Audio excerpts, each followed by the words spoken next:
We are two shrinks obsessed with reality TV. We are breaking down our favorite reality shows, the characters, and what psychology has to say about human behavior when it's being filmed. Pull up a seat and let's get started. This has been a little brainchild of ours for a long time, basically, because that's all we text about. They're us, but in Fendi. And we're like, oh my gosh, but also that's me. Just a quick reminder here, we are psychologists talking about mental health themes, but we are not diagnosing anyone in these episodes. This show is for educational and entertainment purposes only and should not be considered mental health advice. If you're experiencing a mental health crisis, please contact 988 if you're here in the US or seek local support wherever you are. You can access additional resources at realitytestingpod.com/resources. Welcome to Reality Testing Podcast. This has been a little brainchild of ours for a long time, basically, because that's all we text about is the reality TV that we watch. And so we've decided to sit in front of some microphones and record these absolutely sideways conversations that we have and put them out for the rest of the world to see. Hi. Hello. It is so good to finally sit down and do this. I've been looking at it for so long. I mean, this is what our friendship is based off of. So, yes, true. I'm glad we're getting to do this. Okay, Megan, introduce yourself. Tell everyone who you are. Yeah. Hi, I'm Dr. Megan Johnson, but I go by Megan. I'm a licensed clinical psychologist, and I do a bunch of things. I do a lot of psychological assessment, and I do clinical work in a hospital, working with folks with chronic and life-altering illnesses. And then I do some forensic work for the county, representing folks who are involved in our criminal justice system. So I'm all over LA doing psychological work.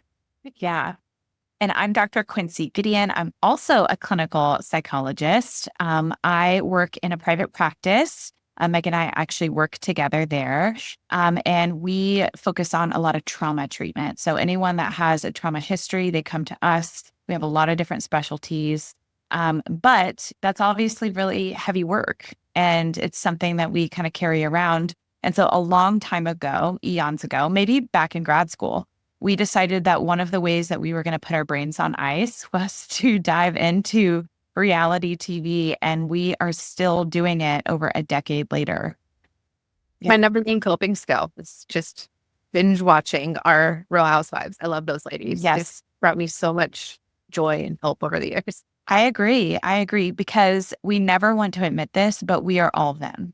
Yes. Like, they say the things that we maybe whisper in our own heads and we don't want to admit, or they allow things to be filmed and we're like, oh my gosh, but also that's me. Or that's that interaction that I had with a friend that one time. Like, they are us. We don't want it to be true, but it is true. They're us, but in Fendi. Amen. And honestly, I would love to be elevated to the Fendi level. Yep. Take me there. I would love that. And maybe that's a little bit of it too, is like a longing to be who they are and live the lives that they live and travel and have these experiences. Totally. Well, should we chat about, why reality TV is so gripping? Yeah. People at large. I think we should talk about why it's gripping to people at large, but specifically why two psychologists that are pretty serious about our jobs. Like, we are straight-laced. We testify in courtrooms. We represent this like very serious art that we do for a job. I think we should really talk about also why we specifically are interested. So you jump in. All right. Let's just start with why reality TV appeals to people, why it's taken off, why it is this relatively newer genre of entertainment that a lot of people kind of scoff at, but it's actually really popular if you look at the ratings. I think this is a lot of, it's kind of what's happening with Taylor Swift too. It's something that women are drawn to, invested in, and that society at large kind of poo-poos and diminishes. But if you really, kind of peel back the layers and look behind the curtains, it's more than just fun and hair and makeup and outfits. There's like some real deep stuff going on here. Like we already sort of talked about, but we see ourselves in these women or these people who are portrayed on these shows. I say women because I always think of Real Housewives when I think of Real, Right. but it's all of us. Um, and there's so much in these shows that is relatable. There are issues that people are dealing with, whether it's mental illness or eating disorders or family disruptions or death, dying, and grief. That was Substance use. substance use. Oh, that's a Huge one. and current things going on right now. Legal battles, family Yes. drama, weight loss journeys, building homes, building families.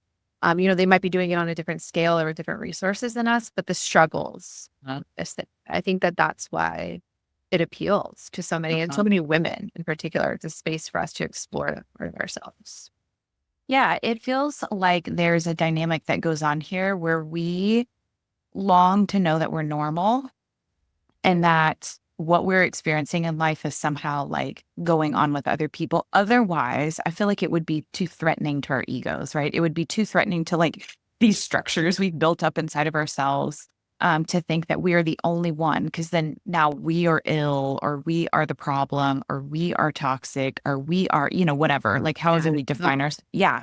Yeah. So I think we watch these shows and we see so much of ourselves in their relationships falling apart, or like, oh, that cringe-worthy moment of like drinking too much and saying something. And we've all been there where we're like, oh gosh, what did I say that night before? Like, this is us. And when you have really straight-laced professional lives, where you represent yourself well, or you try so hard to make sure that like you have it all together, I think that this is a relief to know that there's someone not only out there that's like you, but struggling in the same ways. And in some ways, kind of like giving you like a little like, oh, I didn't think about that. Or interesting. She just like really came at it. Like she said something that I would never say, but maybe I want to say that. Like there's something to that. All the things I want to say, but never would, either because of how I represent myself professionally, personally, the culture in which I come from. I mean, just think of all the like mudslinging and name calling, the table flipping, the drink throwing. That's like, and these are literal terms. Like this, their tables are literally being flipped. Yeah, drinks are literally being thrown, which we've all wanted to do at some point, and we just can't because we're too buttoned up. Yeah. Yeah. And then being the viewer and getting to comment on that from a safe distance. And I didn't throw the drink, but I identify with her. I would never, but I see why she would. Yes. Ooh, that I would never. I feel like that's such a safe, that's where we like find our safety as humans, is like, I would never, but you wanted to. Oh, but you would. You absolutely would. That is not the lesson of humanity in his staff. I think too that there's a part of me specifically, and I'm sure other people might identify with this, it's like that people pleasy part of me that just has a hard time sending a straightforward text sometimes. Like I just don't want to hurt anyone's feelings. And then I come to these shows and I see people say the most sideways things. And I'm like, oh my God, but that was true. That's exactly what did happen. Or the way that they confess to each other. Like, I had this conversation with this one person last week and I told them, and they know that it's going to cause conflict and they still do it anyway. Yep. And I'm sure that that's a part of their contract. Like that's a part of like staying on the shows, is being willing to do that. But that's a big distance between my not having the courage sometimes to send a hard text to, them like chronically confessing and fibbing on, or telling on themselves, right? Saying out loud what I would never. And it's the format of these shows has completely reconstructed how they approach relationships and how we now approach relationships, of like, what are the unwritten rules of engagement? And when we're watching these shows and these people do these things, or they say these things in their confessionals, it's like, this is going to air and they're going to see it. Yes. And so then they have to confess, and it creates, there's all of these unspoken rules about what you can and can't say, and should you say behind their face or behind their back. And I feel like the culture at large is sort of shifting its perspective. And how we interact with each other in a way based on this. Yeah, I feel like even in the last couple of seasons of some of these shows, specifically the Real Housewives, they're breaking the fourth wall and they're talking about like, you can't say that on camera. Yep. And Bravo is airing those things, right? Bravo, Like they're bravo. yes.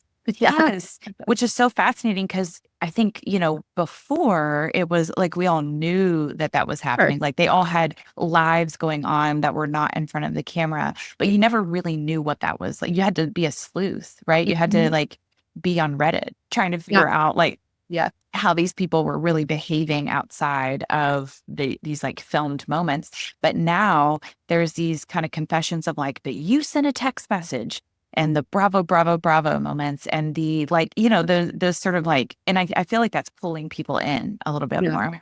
And the binders of receipts, the reunions, it's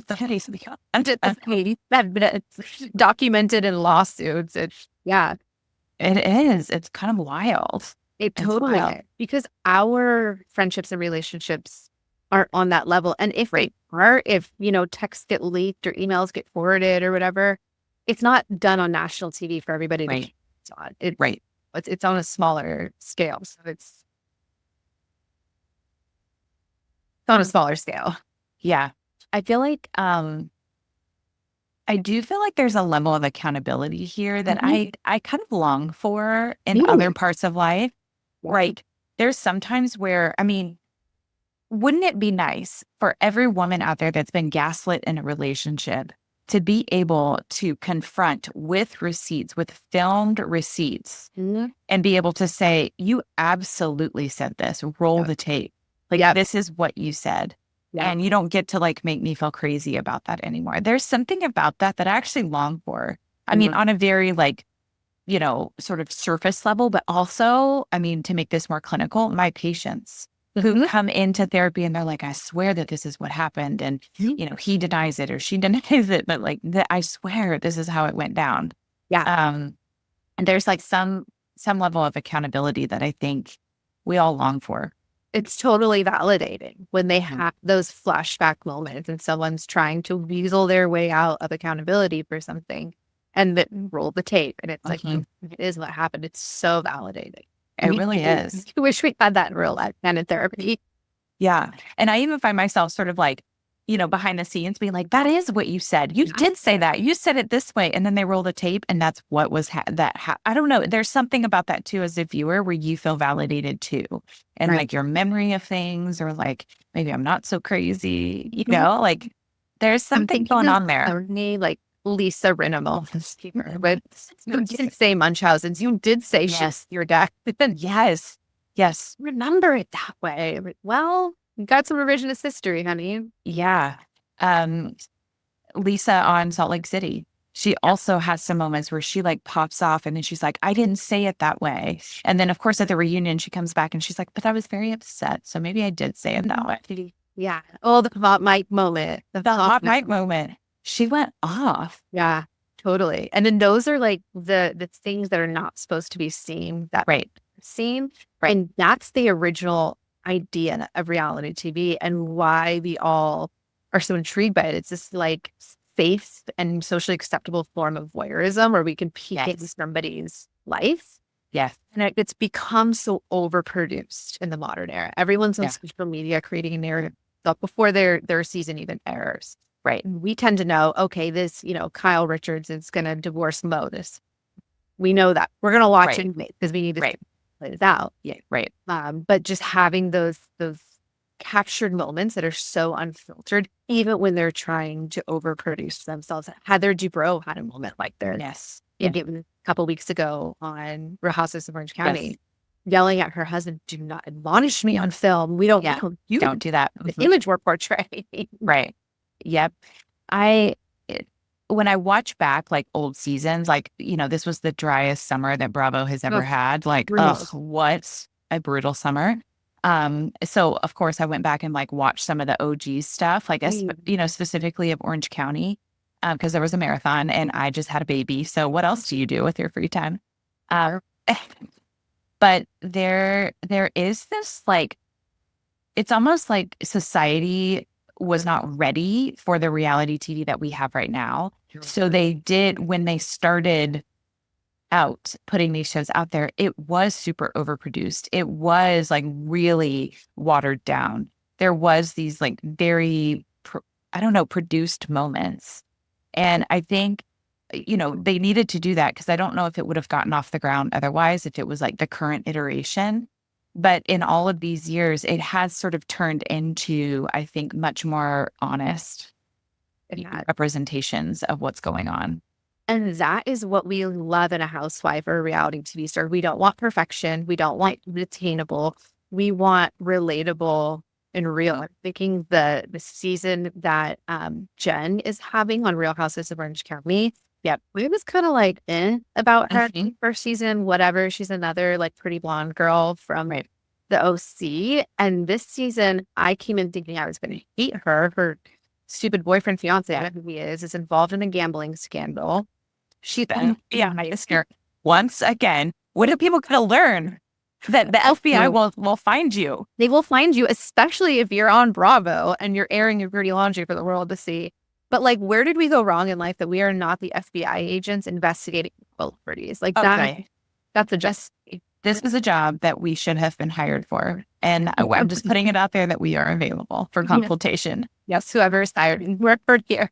But Jen, I mean, she's not having the best time of her life. She's getting evicted. Her family's a mess. She's poor, which is not something we're used to seeing in a housewife. Right. I love her. She's such a sweet person. She's so honest. She's so real. And she admits, like, yeah, I've never paid a bill in my life. I don't even know how to do that. And we're like, we've either been in that position or we've got a good girlfriend who that's like. Yeah. And just the admission of it feels like you're going out to coffee with a friend that's like, listen, I got to shoot you straight. I'm getting evicted. And you're going, what?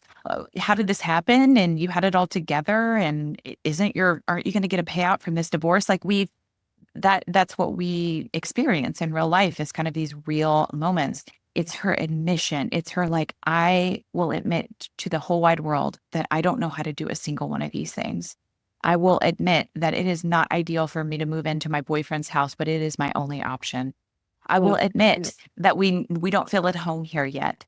Like, I don't know. There's just something about that feels much more relatable and connected than others, than the Lisa Barlows. Yeah. Where it's like nothing has ever gone wrong for her other than she's been filmed doing terrible things and she feels like she's been victimized by it.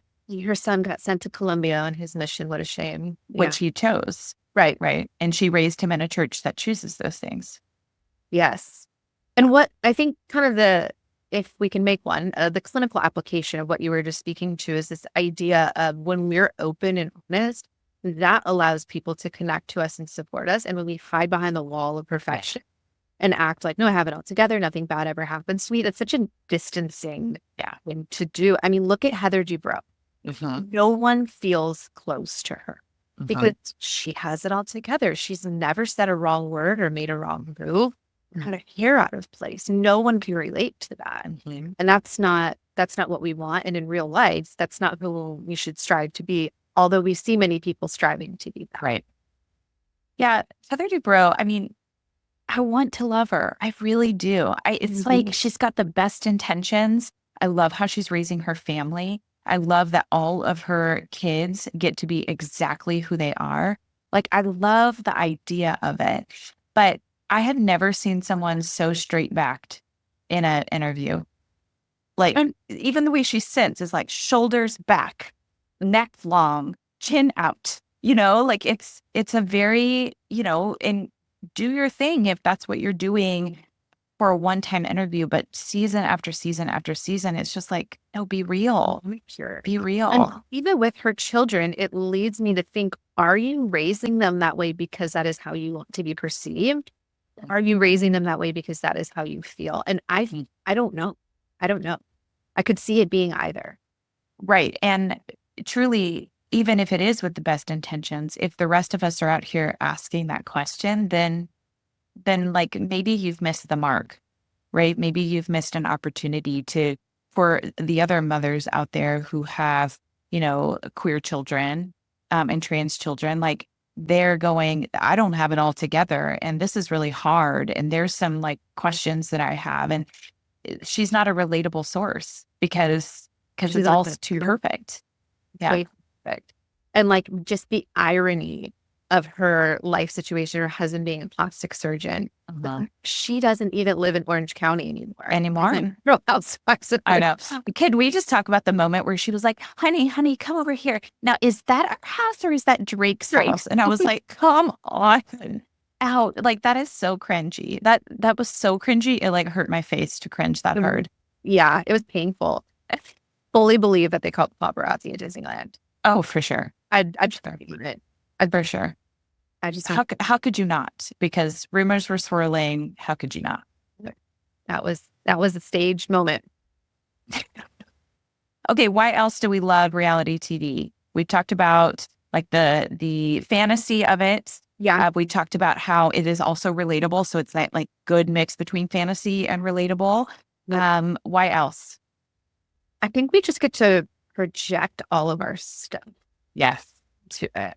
And it's something I talk about with clients in therapy all the time is two people can go through the exact same life circumstance. I think about some of my veterans who were in the same unit in war, experienced the same battle, and they come out with completely different perceptions of what happened. One has full-blown PTSD and is rocked to his core by it, and the other one is like, no, I appreciate life more. I see things differently now. And they lived through the same thing and have two completely different reactions. And we all get to do that on a weekly basis. And it just shows us, it's a mirror. It's a mirror to who we are. When we watch these people go, no, I'm on her team. No, I'm on her team. And it's always so split. I mean, even with someone as, I don't know what word I'm looking for, icky as Teresa Giudice, there are still tree huggers out there who love her. Yeah. And I can't fathom how they watch the same thing I do and come to a completely different conclusion. Yeah. Totally. It's because it's who we are on the inside being projected onto what projected onto.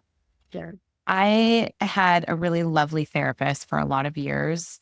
And I remember when I was going through a divorce eons ago, and I was talking about like all of these people that have these perceptions of me. And I was just bowled over by it because I felt like I was really trying to be an upstanding citizen in the middle of this divorce, right? Like just be a kind person, be nice, like don't air out dirty laundry, just be the kind of person that you hope he will be back to you. Mm-hmm. Spoiler, that did not happen. However, I remember that therapist telling me, when are you going to stop being such a projection screen? It's like you roll up that screen and it's there for everyone to project onto, and you just accept whatever their projections are. And isn't it interesting that we're talking about reality TV being something that we can literally project onto a screen? Yep. Like these folks are 2D to us. They are not 3D living in our living rooms, having meals with us. They are literally on a screen, and we get to project onto them what we think, feel, fear, love, hope for, long for, hate. Like they get to be that because they are literally on a projection screen. Yeah. And then we all get to come around and talk about it. It's like group therapy getting on us week after these shows air. I'm just like, what did that bring up for you? Yeah, totally. Which, you know, if there was like a secondary name to this podcast, it might be group therapy here. Because that's what we're doing here is like processing what we've all projected onto these characters, these shows, these moments in time. And they are characters. I think that is such a good point. Yes, these are real people having their real lives filmed, but what we are consuming is not reality, despite it being more reality TV. And I think that that's just an important point for us as we hold these discussions in general to remind people of is we're not talking about actual person Heather Dubrow. We're talking about Heather Dubrow as she is depicted on the Orange County. And those are two different people. And I view these folks as characters. Really do. They're a product of their environment, the situation that they're in, the people that they're around. And I don't know that they would do and say the same things in other environments. Right. So when we are having our pithy little conversations here, we're truly talking about the character that's on the screen, that we're all projecting onto, and we're admittedly projecting onto them. And we're not making any diagnoses. This is just for entertainment. We're just, coming around to talk a little shit. Yeah. It's fun. Yeah. Things that we see on TV and what they bring up for us as people who are trained in the mental health. Yeah. Yeah. Absolutely. Really. One more thing that I want to mention, and then we're going to do a couple of really fun segments in this show, which we're really excited about. So we're going to move into the segments here in a minute. But before we do that, can you tell us, Dr. Megan Johnson, what in the hell is reality testing, and why did we name our podcast that? Oh, yes. So reality testing is something that a mental health clinician might help a patient with in a therapeutic context when they come in and are not perceiving reality as it is, whether that is because of psychosis, delusions, which are fixed false beliefs that are verifiably untrue, being out of touch with reality, having these deeply held core beliefs that are just incompatible with how the world really is. And our goal as a clinician is to help our patients when they come in with these things to reality test, hold up what they are saying and experiencing alongside of what is true, what is real, and seeing where it matches up or it doesn't. So what an appropriate name for a podcast that we're talking about both reality TV, but also our ability to test reality and what is being portrayed on the screen, what we're projecting, how we're feeling about it, how this plays out in all of our lives. Yeah. Yeah. Okay. So without further ado, let's move into the 3 segments that we're going to do on every single show. They are questions that we're going to ask each other, and then we're just going to go back and forth and chat a little bit about these because, my gosh, we think that these are so fun to talk about. So welcome to the segment of Who Needs Some Reality Testing This Week? Megan, take it away. Okay. My answer to this week is Alexis Bellino. Ben. And she always has. Jesus jugs, bless her heart. She's just always been out of touch with reality and continues to be. She is just so missing the mark when it comes to Shannon. I went into this season wanting to, and still to a degree, hating Shannon. Like she makes real mistakes. Shannon is a meme that I know a lot of people love. She is a grade A housewife. She brings it, but she just doesn't sit well with me. And she's made some big mistakes in the off season. Yeah. And I wanted to hang her up to dry for them. But the way Alexis is treating her is so gross and so not okay. And the relationship with Johnny J, it's just the Johnny J thing sends me. I cannot.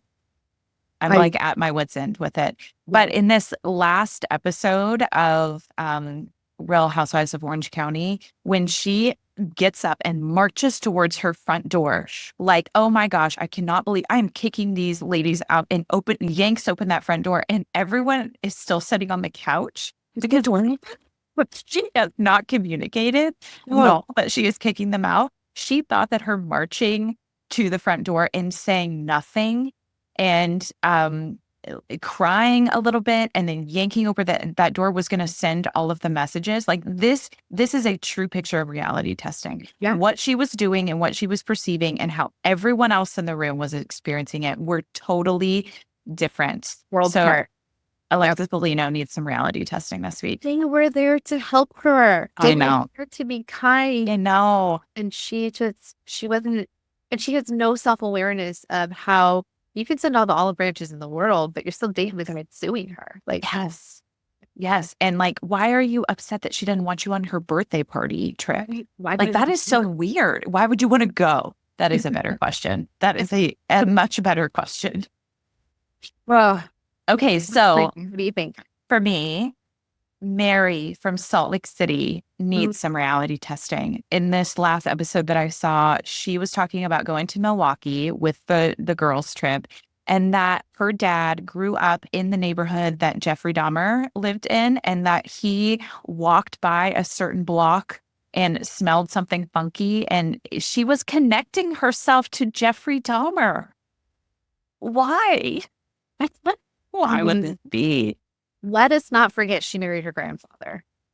Yes, which is so cringy. And let us also not forget that she has said some of the worst Yeah. things to other cast members and characters in the Bravo history. She has, Body shaming. oh my gosh, it has been really gross. Now, she does seem to have something different going on this season. I'm not quite sure. I don't know who set her down and was like, sweetie, you're not coming back unless you change these things. And she was like, I decided I want to come back, so I have to change these things. I don't know.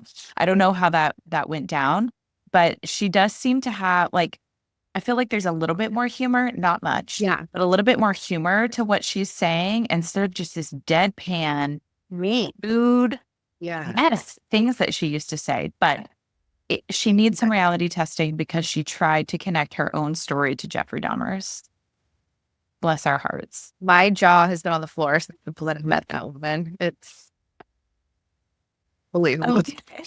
Segment number 2, let's talk about our first impressions of things that we've seen this week on reality TV. And they can be anywhere. They could be Bravo, they could be TLC. We are going to have some 90 Day Fiancé stuff going on here. Yeah, It's Sister Wives stuff that we have got to discuss. And we are calling this segment The Intake. First impressions, intake. Everyone get it? So, Megan, what were some of your first impressions this week?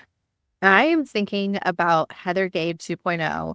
This season, to me, she is a different woman. The off season, read is it a memoir? Can we call it a memoir? Yeah, I think so. Yeah. That book she wrote and had the whole book cover launch. I read it. And I gotta say, there's some good parts in it, but it left much to be wanted. But she's a different person to me this season. I mean, first of all, she looks different. She's lost a lot of weight. Yeah. Which good for her. She seems to be on this weight loss journey that she feels really proud of. But not only physically is she a different person, inside. She's a I think season 1, she was a fan favorite because she was so relatable. Was more of the average size of women. Yeah. She had this family and it was sort of, broken up by her divorce and some of the things she was wrestling with her religious identity and how that, positioned her in her family of origin and her kids going off to college. Like, that was also relatable. And I think she's let it all get to her head. And she's a different person now. And she kind of came out the gate swinging at Bronwyn and it really missed the mark. And I'm nervous to see where she lands. Yeah. We are going to talk a lot about her because my gosh, there is a lot to unpack here. A whole episode on her. For sure. For sure. Put it in your notes. Yeah. That's what we will come back to that. Yeah. Okay. So my intake is with Bronwyn. This is our second Bronwyn, which to me was not a name I had ever heard of before. And now we're on number 2 in the Bravo franchise, the Real Housewives franchise. Bronwyn 2.0. She came in like a furry heart-shaped jacket is how she came in. My God. And she's already fighting with the quote friend that she has brought, or that brought her onto the show, Lisa. So I'm excited to see that. I do think that newbies have the opportunity to react to some of the like toxicity that happens. And I'm always wanting them to do that. Like, someone just misses the mark with me. I think probably like that's maybe what I didn't like about Jen and her first season of OC is like she wasn't responding to like what this experience must be like to go from like a relatively unknown person to like on national television with people kind of picking you apart in this friend group that fights a lot and calls each other out. And, so I think newbies have that opportunity and Bronwyn has done it. Like from episode 2, she is like, you can't call me out for that when you were doing the same thing. What is wrong with you? I expected you to be my friend after all of these years. I like that. That lands with me. So we'll see how that plays out. I do not identify or resonate with her fashion. Same. She's bringing a lot to the table that I'm like, I have a lot of questions about her home decor. Yes. Yes. When she starts out one of her interview like responses with, well, the only other one that exists is in the Guggenheim. I'm like, okay, quit it. We don't need it. We don't need it. But I'm ready for her. Yeah, I think she's gonna bring something that we're all excited about. Yeah. Okay, are you ready for segment number 3? What's the last one? Okay, this segment is called Dying to Discuss. So, Megan, tell me, who are you dying to discuss in future episodes? Top of mind right now is Jax and Brittany and the divorce that they are going through for so many reasons. I mean, I think we all saw them get married a couple seasons ago, and we're just like, oh, Brittany, you want to tie yourself to this man for life? Yeah. Yeah. We watched his antics play out. Yeah. And then he released this statement of, I went to mental health treatment and got these diagnoses, that's a whole episode. So, Goodness. whoa. And their son, who is having some developmental delays, as we've seen on The Valley, and just what this disruption in his life might do to him. He's trying to work through that. Yeah. There's just so much there. And there's also so much we don't know. Right. We don't know why they're separating. We don't know. I mean, at first it was like, well, I'm living in an Airbnb, but we're still working on our marriage and we do our podcasts together. But it's just, it's messy, and I'm dying to discuss it and all the what ifs. Are they still doing the podcast together? I don't know. I don't either. I never listened to it, but I heard that when they first, someone was like, well, they're still recording and putting out a podcast every week. Like, that's an odd thing to do with someone you're separating from. That you don't like. Yeah. Yeah. You can't live under the same roof as. And he was just so mean to her on The Valley. Yes. Which, by the way, another episode that we need to talk about is how much better The Valley was than the last season of Vanderpump Rules. Completely. Because, my God, it was like OG Bravo goodness. It would. And Vanderpump made me want to stab my eyeballs out. I They could not. said that just needs to over, and that's okay. Yeah. Right. And we think, that might be a reflection of us and where we're at. Yeah. Yeah. Right. Moved out of LA proper. Yes. And started family. Yeah, totally. Again, Because we used to like live that life, like very much like going to the same bars and doing the same things. And, we watched that show and we were like, oh yeah, I was there last weekend, or we're having a birthday party there in a few months. Like, Totally. Yeah. And that's not happening anymore. I could not be more grateful for that, but it's not. Well, okay. Who am I going to discuss? The Secret Lives of Mormon Wives. We are going there. We are going to dive in. We've already sketched out a couple of different episodes because this shit is so layered. And I just read a couple of days ago in the news that they have just been renewed for another 20 episodes. So it is a train wreck that has been filmed, and we are here to talk about it. So put that on your list. We are definitely jumping in. And you are our resident cult experts. I am. Because I can't wait to hear your specific insights on what these women have graced us with. Yes, I am so excited. If you follow me on social media, I've been talking a lot about the Secret Lives of Mormon Wives. So, and you have been talking a lot about Jax and Brittany. So I feel like we really nailed it in this segment. We really talked about what exactly was going on. Okay, how did we do on our first adventure out into the digital world of podcasting? It was completely life-giving to me. I could have these conversations all day, so why not hit record while we do it and see what other people have to say about it all? Absolutely. Okay, a few things before we leave. You can find the show notes of this podcast at realitytestingpod.com. If there's ever anything to cite, sources will be there, links will be there galore. You can also find Megan and myself on Instagram and on TikTok. I am Dr. Quincy. That's 2 E's at the end. And Megan is Dr. Megan Johnson. And we're on there a lot to kind of talk about what's going on. So come and find us there. Anything else that we need to end with? Glad you're here. Yeah, so glad you're here. And we'll see you next time. Bye. If you are a reality TV junkie like us and you have an idea of something you'd like for us to cover on this pod, you can email us at realitytestingpod@gmail.com. If you like today's episode, be sure to subscribe and leave a review on your favorite podcast platform so that others can find us. We had so much fun with you today. We'll see you next time. Okay, love you. Bye.